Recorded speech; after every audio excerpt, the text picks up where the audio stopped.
والصوفية والرافضة أحيوا الطريقة اليهودية النصرانية. ما هي هذه الطريقة؟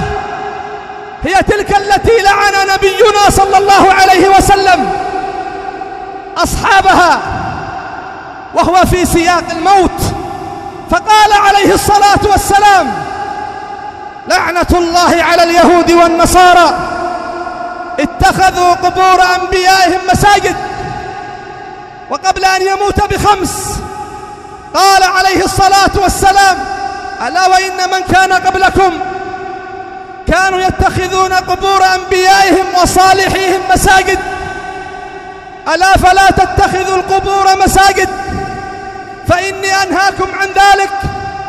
فخالفت الصوفية والرافضة أوامر رسول الله صلى الله عليه وسلم وتركتها وراء ظهرها، وأحيت طريقة اليهود والنصارى، فبنت المساجد على القبور، وأدخلت القبور إلى المساجد، وبنت القباب والمشاهد في كل قرية.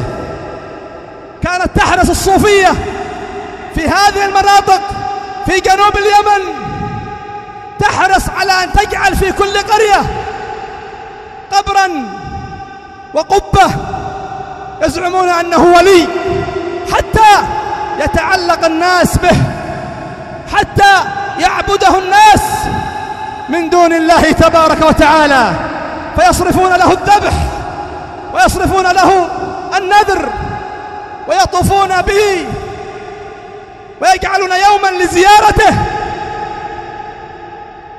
وإلى غير ذلك من أنواع الشرك والعياذ بالله. ولم تكتفي الصوفية بهذا، بل ذهبت تختلق أحاديث على رسول الله صلى الله عليه وسلم وتكذب عليه. من ذلك حديث: إذا أعيتكم الأمور فعليكم بأصحاب القبور، إذا أتعبتكم وتصعبت عليكم الأمور فعليكم بأصحاب القبور. فإذا دخلت تتار الشام قال الناس: يا خائفين من التتر لوذوا بقبر أبي عمر ينجيكم من الضرر. وذاك يقول: يا جيلاني لا تنساني. وذاك يقول: يا ابن علوان يا صفي من قصد بابكم نجي. وهذا يقول: يا عيدروس يا شمس الشموس أنقذ النفوس.